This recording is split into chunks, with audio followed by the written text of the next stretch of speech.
Hello student, आप देख रहे हैं YouTube channel epsilon study point. तो इस चैनल में बीएससी थर्ड ईयर के स्टूडेंटों के लिए कॉम्प्लेक्स एनालिसिस में पिछले वीडियो में स्टार्ट किया था analytic function.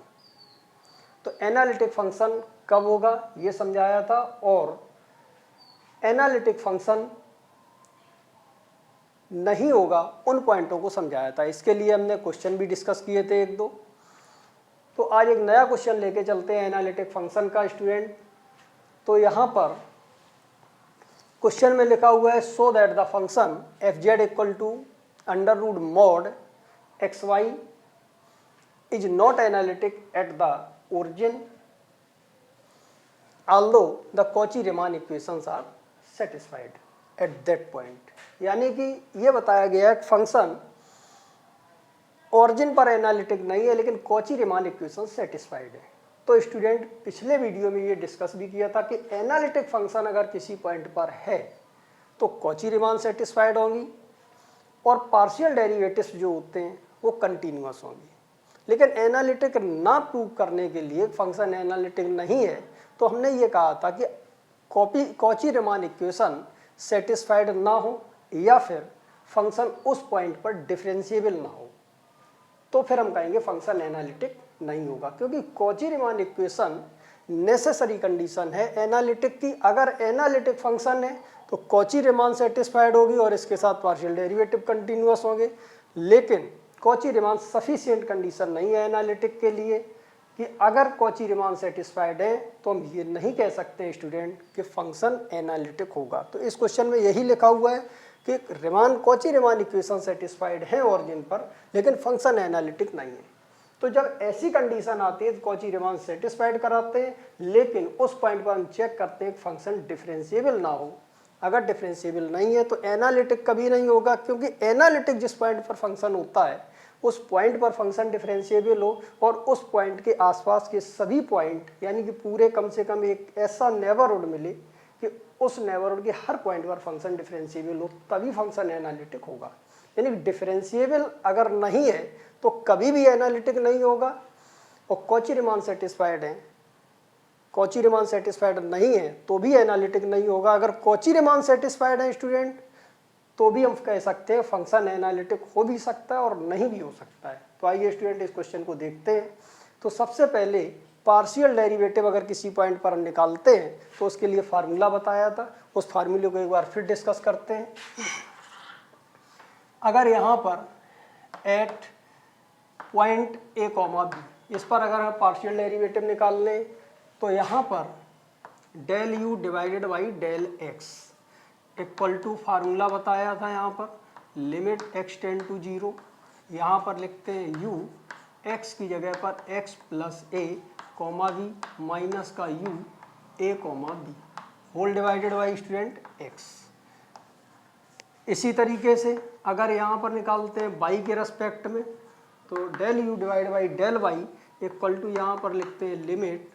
Y tend to zero. और यहाँ पर u अब y का निकालना है तो a पॉइंट को फिक्स करते हैं और y की जगह पे लिखते हैं y प्लस बी माइनस का u पॉइंट को लिखते हैं a comma b whole divided by student y लिखते हैं इस तरीके। इसी प्रकार हम del v upon del x del v upon del y का निकाल सकते हैं। तो सबसे पहला पॉइंट है कि ये फंक्शन जो है एनालिटिक नहीं है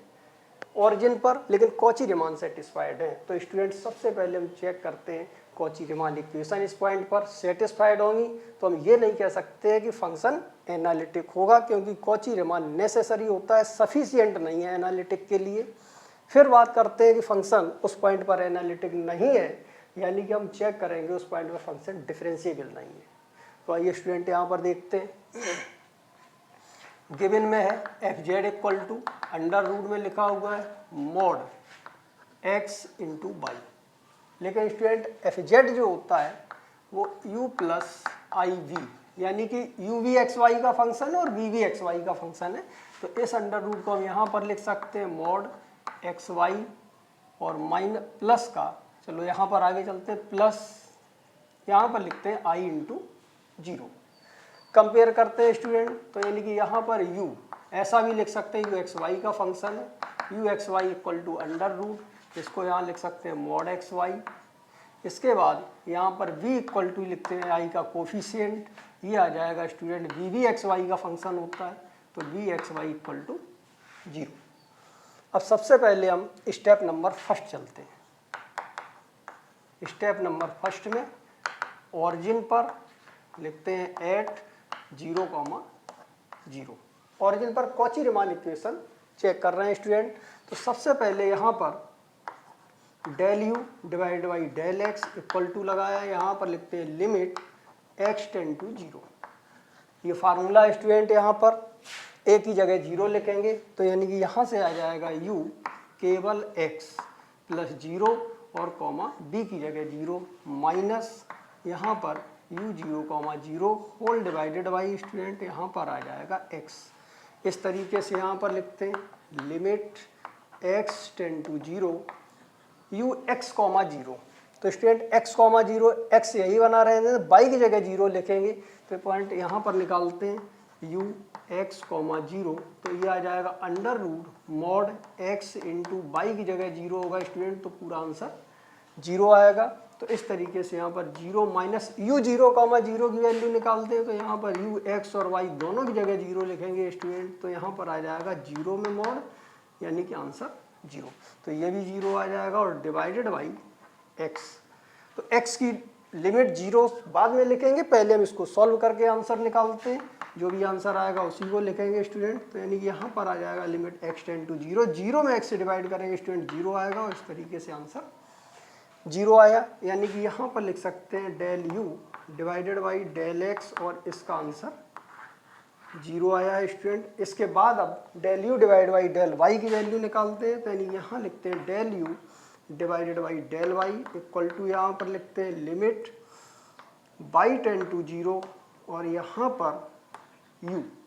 x की जगह फिक्स पॉइंट लिखते हैं यहाँ पर 0, और y की जगह यहाँ पर लिखते हैं y प्लस 0 माइनस का, यहाँ पर आ जाएगा u 0, 0 whole divided by student यहाँ पर लिखते हैं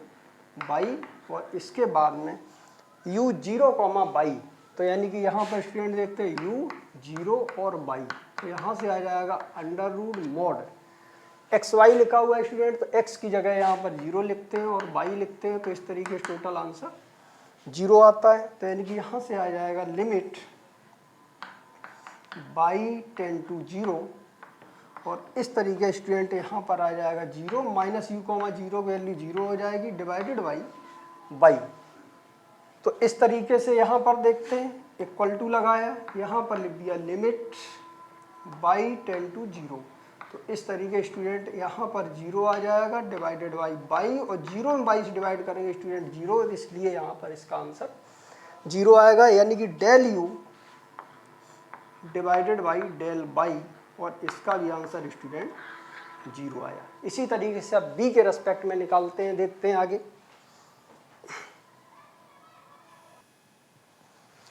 तो स्टूडेंट इस तरीके से अब डेल u डिवाइड बाई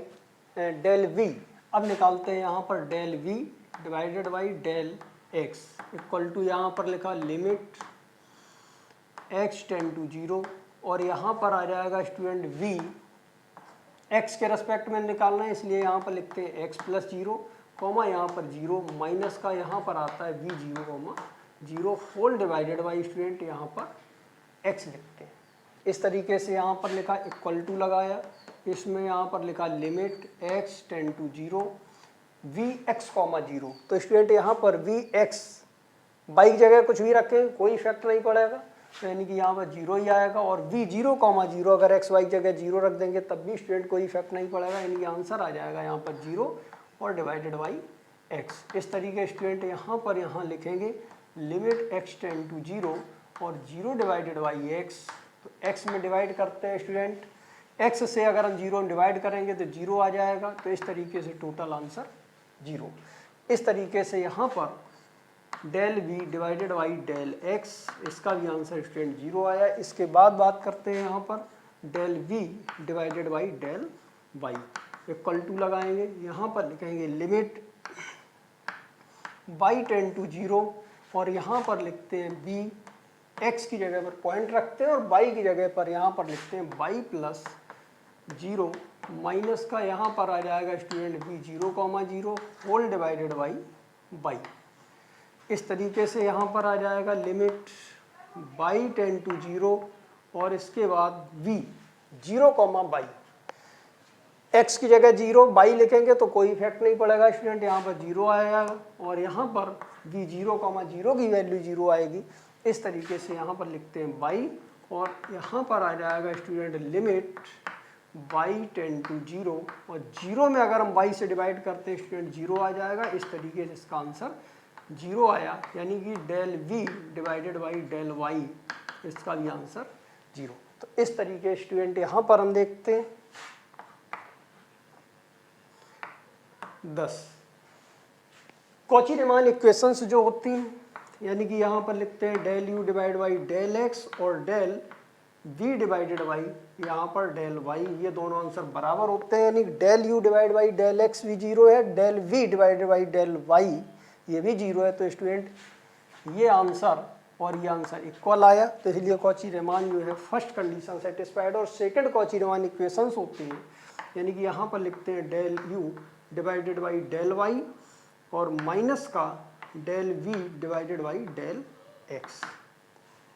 इसको देखते हैं student, del u divide by del y ये भी 0 है और del v divide by del x इसमें अगर माइनस लगा देंगे तो भी 0, इसका मतलब ये भी answer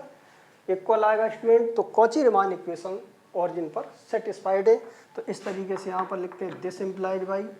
Cauchy Riemann equation, Cauchy Riemann equations are satisfied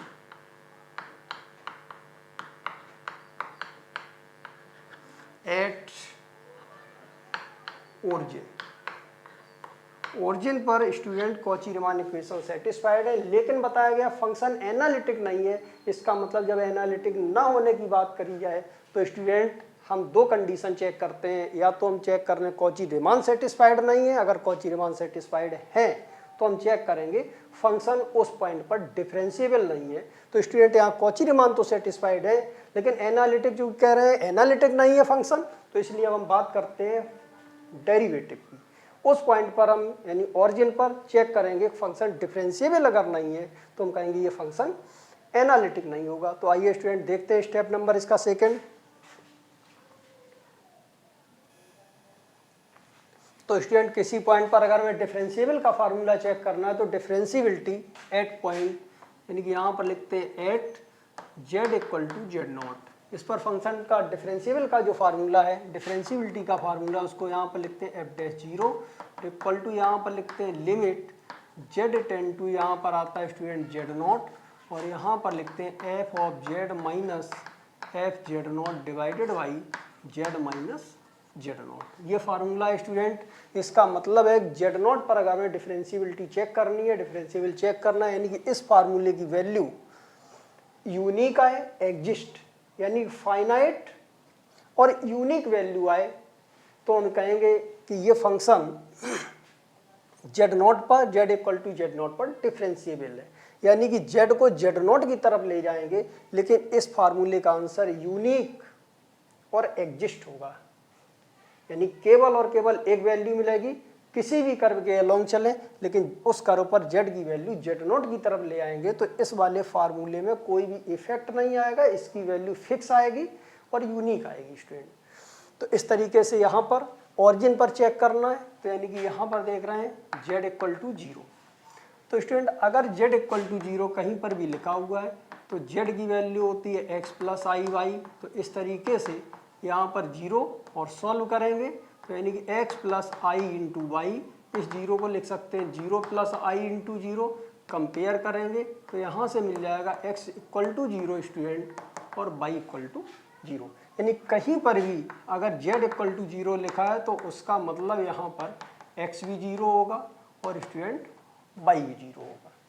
अब यहाँ पर फार्मूला लिखते हैं,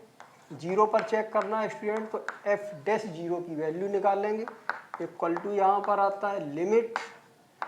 जेड टेन टू जीरो और फार्मूला यहाँ पर लगाएंगे f z minus f zero divided by z minus zero. तो स्टूडेंट यहाँ पर वैल्यू लिखते हैं, इक्वल टू लगाया, यहाँ पर लिखा limit z tend to zero और एफ जेड की वैल्यू लिखी हुई student under root,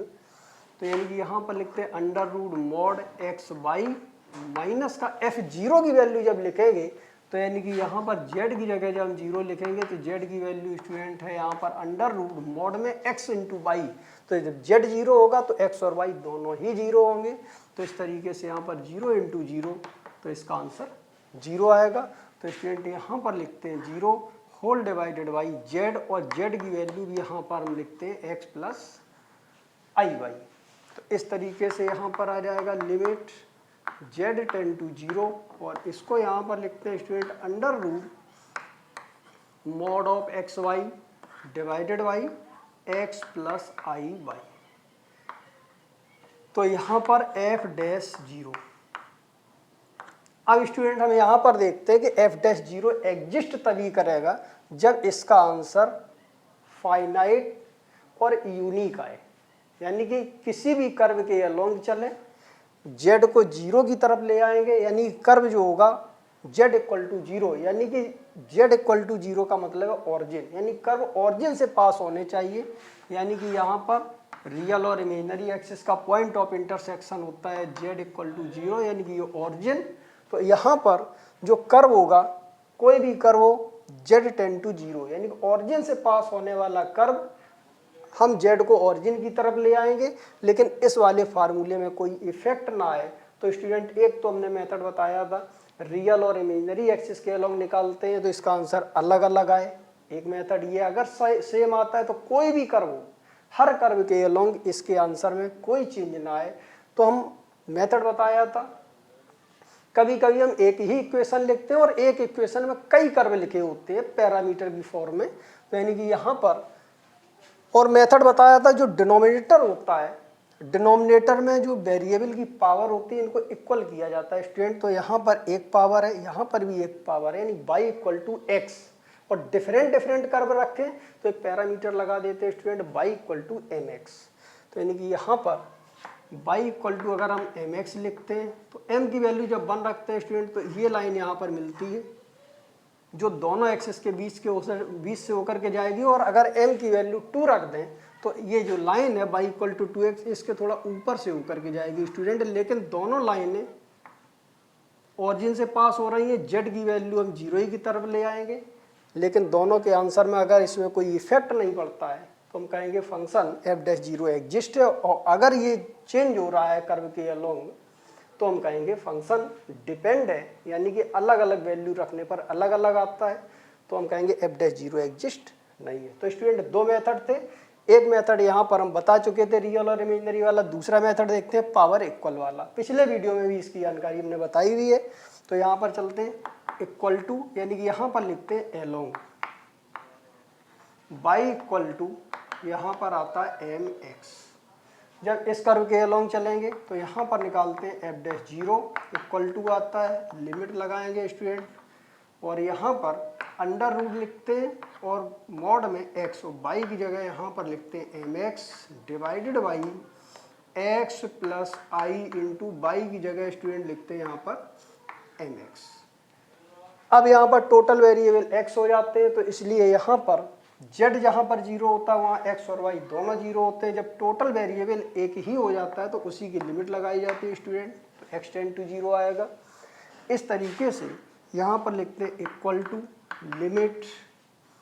x tend to 0, और यहाँ पर स्टूडेंट आ जाएगा x कॉमन लेंगे x स्क्वायर से, तो अंडर रूट के बाहर x आ जाएगा, अंडर रूट में यहाँ से मिल जाएगा mod m whole divided by x common लेते हैं, तो यानी कि यहाँ पर 1 plus i into m, x से x कैंसिल करेंगे स्टूडेंट, तो यहाँ पर f डैश 0 की वैल्यू आ जाएगी under root mod m divided by 1 plus i into m. अगर m पर डिपेंड आती है तो इसका मतलब है m की वैल्यू चेंज करें, 1 रखें तो y बराबर x ये वाला कर्व होगा स्टूडेंट, 2 रखें तो ये कर्व होगा, 3 रखें तो इससे और ऊपर निकलेगा। तो अगर कम रखते जाएं तो इस लाइन के नीचे से वैल्यू आएगी, यानी किसी भी कर्व के अलोंग इसका आंसर चेंज नहीं होना चाहिए। लेकिन स्टूडेंट यहाँ पर देख रहे हैं m की वैल्यू बदलते जाएं तो आंसर बदलता जाएगा, इसलिए इसको आगे तक देखते हैं। तो यहाँ पर देखते हैं स्टूडेंट एफ डैश जीरो की वैल्यू जो है एम पर डिपेंड है, यानी एम के चेंज होने पर ये चेंज होगा, तो इसलिए फंक्शन एफ डैश जीरो जो है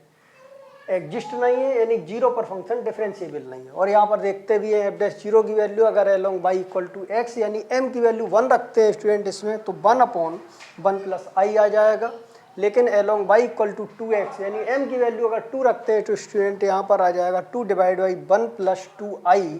तो यानी दोनों वैल्यू एफ डैश जीरो की अलग अलग है, यानी तो हम कहेंगे एफ डैश जीरो एग्जिस्ट नहीं है। जबकि लिमिट z टेंड टू यानी x tend to zero z tend to zero ही ली थी, लेकिन इसमें एफ डैश जीरो की वैल्यू एग्जिस्ट नहीं है। तो यहाँ पर लिखते हैं thus F dash zero does not exist, यानी कि डिपेंड्स ऑन एम, या तो हम डिपेंड्स ऑन एम कहेंगे या डज नॉट एग्जिस्ट कहेंगे। Therefore f z is not differentiable at z equal to zero. Origin पर फंक्शन डिफरेंशिएबल नहीं है, तो जब डिफरेंशिएबल नहीं है स्टूडेंट तो इसलिए ये एनालिटिक भी नहीं होगा ऑरिजिन पर। तो लिखा हुआ है hence F z is not analytic at origin. तो ये बहुत इंपॉर्टेंट क्वेश्चन था। इसी टाइप का क्वेश्चन स्टूडेंट एक और लेके चलते हैं और देखते हैं आगे यहाँ पर।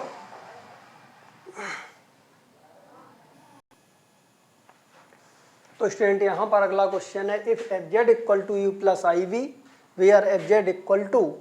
X cube 1 plus I minus y cube 1 minus i divided by x square plus y square, z does not equal to zero, यानी जेड की वैल्यू जीरो की इक्वल नहीं होगी तो एफ जेड की ये वैल्यू यूज करेंगे। जब जेड इक्वल टू जीरो रखेंगे तो एफ जेड का आंसर जीरो होगा स्टूडेंट। और लिखा हुआ है so that Cauchy Riemann equations are satisfied, यानी सी आर इक्वेशन सेटिस्फाइड हैं एट द ओरिजिन पर, yet f dash zero does not exist, यानी कि जीरो पर फंक्शन डिफरेंशिएबल नहीं है और जीरो पर फंक्शन एनालिटिक नहीं है। तो स्टूडेंट स्टेप नंबर फर्स्ट देखते हैं। स्टेप नंबर फर्स्ट में सबसे पहले यहाँ पर एफ जेड बराबर गिवन है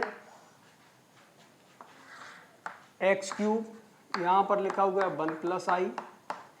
माइनस का यहाँ पर लिखा है by cube 1 minus i divided by यहाँ पर लिखा हुआ है एक्स का स्क्वायर प्लस बाई का स्क्वायर। तो स्टूडेंट यहाँ पर लिख सकते हैं एफ जेड इक्वल टू, इसको यहाँ पर लिखा रियल एक पार्ट में एक ब्रैकेट में करते हैं x cube minus by cube का इसमें इंटू करेंगे बाई क्यूब आ जाएगा। इसके बाद आई यहाँ पर कॉमन लेंगे स्टूडेंट, एक्स क्यूब का इंटू आई में करेंगे एक्स क्यूब आ जाएगा, बाई क्यूब का इंटू करेंगे आई में आई कॉमन, तो प्लस का स्टूडेंट यहाँ पर आ जाएगा y cube whole divided by में यहाँ पर लिखते हैं एक्स का स्क्वायर स्टूडेंट, फिर यहाँ पर आता है बाई का स्क्वायर। और एफ जेड की जो वैल्यू होती है स्टूडेंट ये यू प्लस आई वी के इक्वल होती है। तो इसको कंपेयर करेंगे तो यू एक्स कॉमा वाई यानी यू एक्स वाई का फंक्शन होता है, एक्स और वाई दोनों ही आएंगे। तो यानी रियल पार्ट जो होगा वो यहाँ से मिल जाएगा x power 3 minus y power 3 whole divided by, इसमें यहाँ पर लिखते हैं एक्स का स्क्वायर प्लस का यहाँ पर वाई का स्क्वायर। इसके बाद यहाँ पर v लिखते हैं जो आई का कोफिशिएंट होगा स्टूडेंट, तो डी एक्स कॉमा वाई, इसका आंसर आ जाएगा यहाँ पर एक्स क्यूब प्लस यहाँ पर लिखते हैं y cube whole divided by x square plus y square. तो इस तरीके से यहाँ पर आ जाएगा एक्स का स्क्वायर प्लस का बाई स्क्वायर। अब देखते हैं स्टूडेंट यहाँ पर स्टेप नंबर फर्स्ट, ओरिजिन पर चेक करना है at z equal to zero या फिर 0,0 ओरिजिन, इस पर हमें चेक करना है पार्शियल डेरिवेटिव्स यानी कॉची रीमान इक्वेशन। तो पार्शियल डेरिवेटिव निकालते हैं। तो पार्शियल डेरिवेटिव यहाँ पर सबसे पहले del u divide by del x equal to formula लगाएंगे स्टूडेंट, यहाँ पर आ जाएगा limit x tend to zero और यहाँ पर लिखते हैं यू एक्स प्लस 0,0 माइनस का u 0,0 whole divided by student यहाँ पर आ जाएगा x। इसके बाद यहाँ पर देखते हैं लिमिट लिखते हैं स्टूडेंट x टेंड टू 0 लिखेंगे यू एक्स कॉमा 0 की वैल्यू, तो यहाँ पर यू एक्स कॉमा वाई की वैल्यू लिखी हुई है। तो स्टूडेंट यहाँ से यू एक्स कॉमा 0 यानी वाई की वैल्यू जब 0 पुटअप करेंगे इसमें तो यहाँ पर ये दो नंबर 0 हो जाएंगे, x cube upon x square आएगा स्टूडेंट। तो यानी कि यहाँ पर लिखते हैं x cube divided by x का स्क्वायर, इस तरीके इसका आंसर x आएगा माइनस यू 0,0। तो स्टूडेंट यहाँ पर f0 की वैल्यू जो लिखी है वो 0 लिखी हुई है। तो इसी से यहाँ पर हम निकाल सकते हैं कि f0 जीरो के इक्वल है। तो स्टूडेंट यहाँ पर हमें मालूम है कि एफ जेड जो होता है वो यू प्लस आई वी के इक्वल होता है, यानी कि एफ जेड बराबर जो होता है student u plus i v, यानी कि इसको हम यहाँ पर लिख सकते हैं f Z equal to u x comma y का फंक्शन होता है प्लस का आई बी भी एक्स वाई का फंक्शन होता है। जब हम यहाँ पर z की जगह पर जीरो रखते हैं स्टूडेंट, तो z जीरो पर रखेंगे तो x भी जीरो आएगा स्टूडेंट और यहाँ पर y भी जीरो आएगा। तो इस तरीके से अगर यहाँ पर हम जीरो लिखते हैं स्टूडेंट तो यहाँ पर u x भी जीरो होगा और y भी जीरो होगा, तो i v x भी जीरो और y भी जीरो, लेकिन यहाँ पर f0 की वैल्यू गिवन है जीरो, तो स्टूडेंट यहाँ पर हम जीरो पुटअप करेंगे, तो यानी कि u zero comma zero plus का i into v zero comma zero. तो इस जीरो को लिख सकते हैं हम zero plus i into zero और कंपेयर करेंगे दोनों तरफ। तो स्टूडेंट यहाँ पर देखते हैं यू जीरो कॉमा जीरो की वैल्यू भी जीरो आएगी और वी जीरो कॉमा जीरो की वैल्यू भी जीरो आएगी। तो स्टूडेंट यहाँ पर यू जीरो कॉमा जीरो की जगह जीरो पुटअप करेंगे और यहाँ पर आ जाएगा एक्स। इस तरीके स्टूडेंट यहाँ से मिल जाएगा लिमिट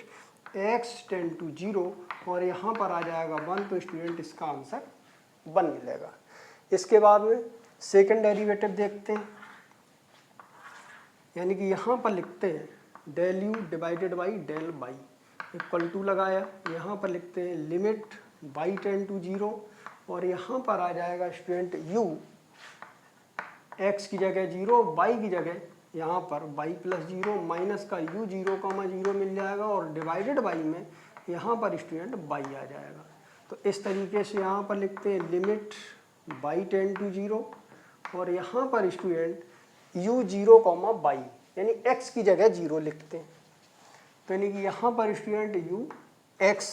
की जगह जीरो और यहाँ पर वाई, तो यहाँ पर लिखा हुआ यू एक्स वाई की वैल्यू एक्स की जगह जीरो पुटअप करेंगे स्टूडेंट, तो यहाँ पर जीरो आएगा, यहाँ पर भी जीरो आएगा, minus y cube upon y square, यानी कि यहाँ से मिल जाएगा माइनस का y cube divided by y square, तो स्टूडेंट यहाँ से आ जाएगा माइनस का वाई। तो इस तरीके स्टूडेंट यहाँ पर वैल्यू लिखते हैं minus y minus u comma zero, u zero comma zero value zero और डिवाइडेड बाई वाई। तो इस तरीके से यहाँ पर आ जाएगा student del u divided by del y, इसका आंसर माइनस का वन आएगा स्टूडेंट। तो यहाँ से दो कंडीशन निकल के आई हैं स्टूडेंट,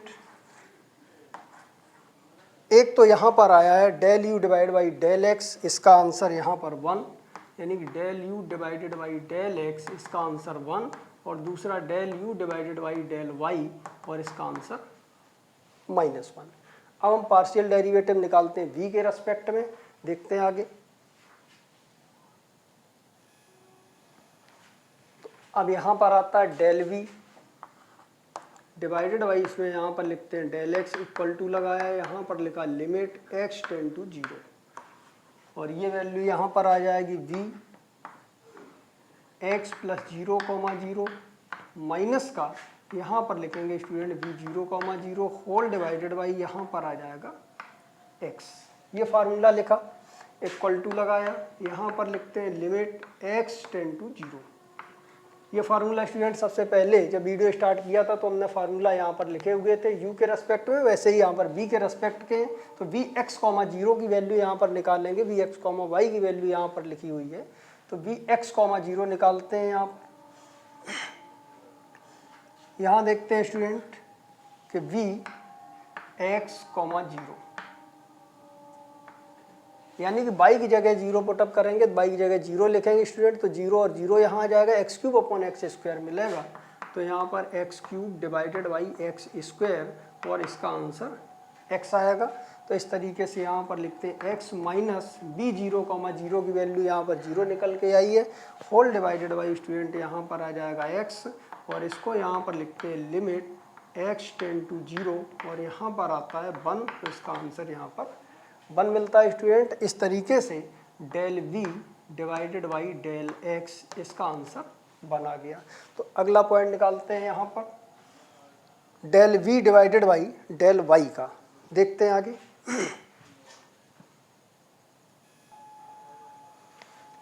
तो यानी कि यहाँ से आ जाएगा डेल v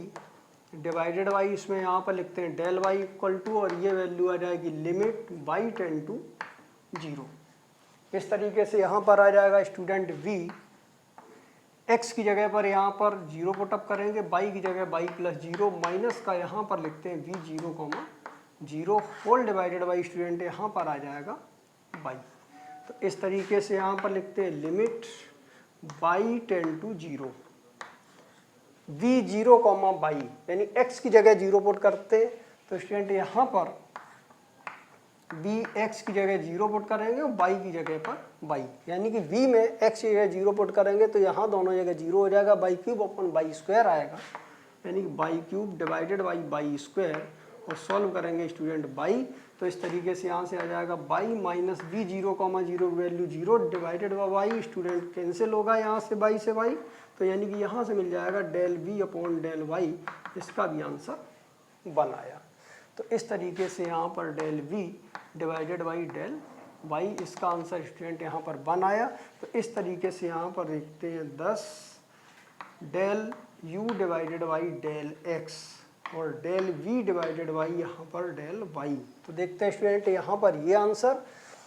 और यहाँ पर ये आंसर इक्वल है, तो कॉची रीमान की फर्स्ट इक्वेशन सेटिस्फाइड है, इसका आंसर 1 है। एंड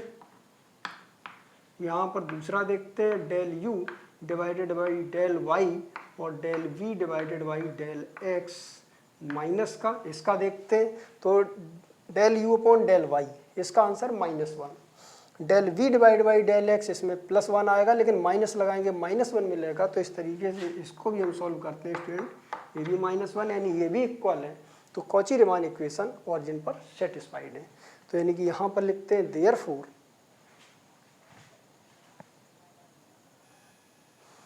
तो स्टूडेंट यहाँ पर लिखते हैं therefore Cauchy Riemann equations are satisfied at the origin. अब स्टूडेंट चलते हैं स्टेप नंबर 2 पर कि f'0 की वैल्यू निकालते हैं। तो यानी कि यहाँ पर स्टेप नंबर 2 f'0 का मतलब अगर हमें f'(z0) की वैल्यू निकालनी है तो स्टूडेंट यहाँ पर लिखते हैं limit z tend to z0, और यहाँ पर फार्मूला होता है f of z minus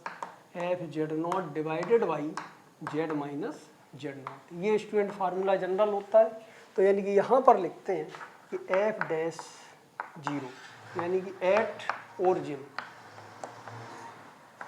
origin, या हम यहाँ पर लिख सकते हैं z equal to 0, z equal to 0 पर निकालना है। तो f'0 की वैल्यू यहाँ पर आ जाएगी student limit z tend to 0, और यहाँ पर आ जाएगा f ऑफ z माइनस, इसको लिखेंगे f'0 डिवाइडेड बाई स्टूडेंट यहाँ पर आ जाएगा z माइनस 0, वैल्यू पुटअप करते हैं तो यानी कि यहाँ से आ जाएगा लिमिट z टेंड टू 0, और यहाँ पर fz की value student x cube 1 plus I, तो यानी कि यहाँ पर लिखते हैं x क्यूब 1 प्लस आई माइनस का यहाँ पर लिखते हैं y क्यूब, और ये वैल्यू यहाँ से मिल जाती है 1 माइनस आई, और होल डिवाइडेड बाई यहाँ से x का स्क्वायर प्लस y का स्क्वायर माइनस f'0 की वैल्यू स्टूडेंट यहाँ पर 0 गिवन है, तो इस तरीके से यहाँ पर 0 आएगा। होल डिवाइडेड बाई में स्टूडेंट यहाँ पर लिखेंगे z, यानी कि z की वैल्यू पुटअप कर सकते हैं, z की value x plus I by, और इसको सॉल्व करते हैं यानी इक्वल टू यहाँ पर लगाया लिमिट z टेंड टू 0, और यहाँ पर आ जाएगा x का क्यूब, इसको यहाँ पर लिखते हैं 1 प्लस आई माइनस का यहाँ पर लिखते हैं y cube 1 minus i, whole divided y में यहाँ से आ जाएगा x square plus y square, तो इस तरीके से यहाँ पर लिखते हैं एक्स का स्क्वायर प्लस वाई का स्क्वायर, और यहाँ पर x plus i into Y. अब स्टूडेंट यहाँ पर जो वैल्यू ये निकली है ये f'0 की वैल्यू है, तो यानी कि z टेंड टू 0 यानी कि ऑरिजिन लिखा हुआ है यहाँ पर, यानी कर्व जितने भी हों ऑरिजिन से होकर के पास हों, तो हर कर्व पर z को हम 0 की तरफ ले आएंगे, यानी कि ऑरिजिन की तरफ ले आएं z को। लेकिन इसके आंसर में अगर कोई इफेक्ट नहीं आता है तो हम कहेंगे स्टूडेंट, यानी कि इसका आंसर फिक्स क्वांटिटी निकलती है तो हम कहेंगे f'0 एग्जिस्ट है। लेकिन अगर इसका आंसर बदलता है हर कर्व के अलोंग तो हम कहेंगे f'0 एग्जिस्ट नहीं है, यानी कि जीरो पर फंक्शन डिफरेंशिएबल नहीं है। तो स्टूडेंट एक तो हमने रियल इमेजनरी का पार्ट बताया था, रियल एक्सिस इमेजनरी एक्सिस के अलोंग चलो, अलग अलग इक्वेशन आ जाएं, यानी अलग अलग वैल्यू आ जाए रियल एक्सिस के अलोंग, इसका आंसर निकालें अलग आए, इमेजनरी के निकालें अलग आए, तो हम कहेंगे एफ डैश जीरो एग्जिस्ट नहीं। या फिर एक ही, या तो अलग अलग निकालते हैं या फिर हम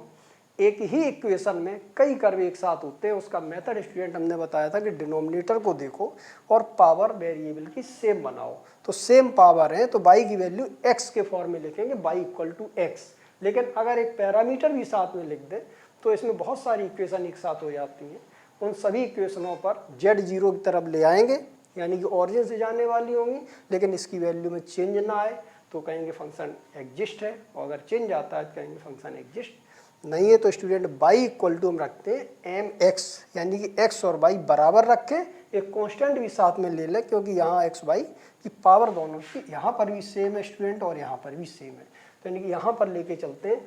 y equal to mx, m बदलेंगे कर्व बदलेगा, आंसर बदलता है तो कहेंगे एग्जिस्ट नहीं है। तो आगे चलते हैं student along y equal to mx। तो student along y equal to mx, तो यानी कि यहाँ पर x क्यूब आ जाएगा और इसको यहाँ पर लिखेंगे 1 प्लस आई,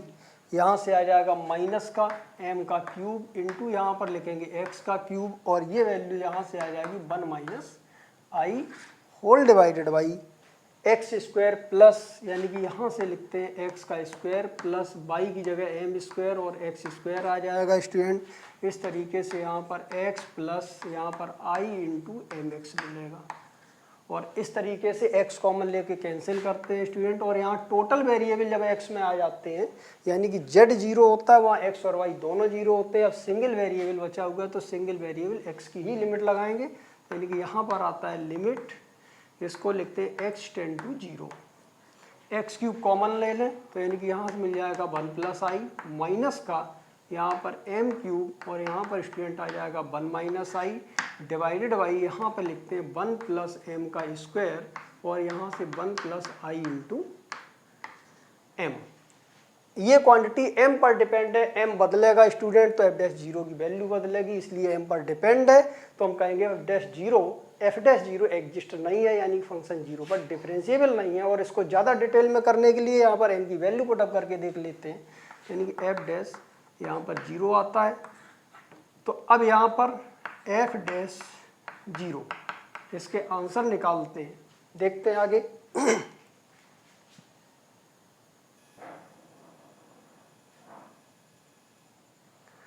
तो स्टूडेंट यहाँ पर एफ डैश जीरो की जो वैल्यू आई है इसमें m इक्वल टू एक बार हम 1 रखते हैं, तो y इक्वल टू जो कर्व होता है हमारा x होगा। अगर हम 1 रखेंगे स्टूडेंट तो यहाँ पर -1 प्लस 1 कैंसिल होगा, प्लस का 2i, तो यानी कि यहाँ से मिल जाएगा प्लस का 2i डिवाइडेड बाई यहाँ पर 1 1 2 हो जाएगा 2 और डिवाइडेड बाई 1 प्लस आई, तो स्टूडेंट 2 से 2 यानी कि i अपॉन 1 प्लस आई आएगा along y equal to x पर। लेकिन y इक्वल टू अगर माइनस एक्स लेते हैं, यानी m की जगह अगर -1 रखते हैं स्टूडेंट यहाँ पर, तो m इक्वल टू -1 पर -1 रखते हैं स्टूडेंट, तो यहाँ पर आ जाएगा +1, यानी कि यहाँ प्लस आ जाएगा और 1 आई से आई कैंसिल होगा स्टूडेंट, तो 2 बचेगा, तो यानी कि 2 डिवाइडेड बाई यहाँ पर -1 का स्क्वायर +1 तो डिवाइड बाई 2, और यहाँ से आ जाएगा 1 माइनस आई, तो 2 से 2 कैंसिल स्टूडेंट, यहाँ से आ जाएगा 1 upon 1 minus i along y equal to -x पर। यानी कि दोनों कर्व ऑरिजिन से पास हो रहे हैं, x और y अगर जीरो रखें, यहाँ पर भी जीरो ऑरिजिन से पास हो रहे हैं, यानी z टेंड टू जीरो था, यानी कि दोनों ऑरिजिन से कर्व पास हो रहे हैं, लेकिन एफ डैश जीरो की वैल्यू अलग अलग है, इसलिए हम कह सकते हैं कि फंक्शन यानी एफ डैश जीरो एग्जिस्ट नहीं है, m पर डिपेंड है।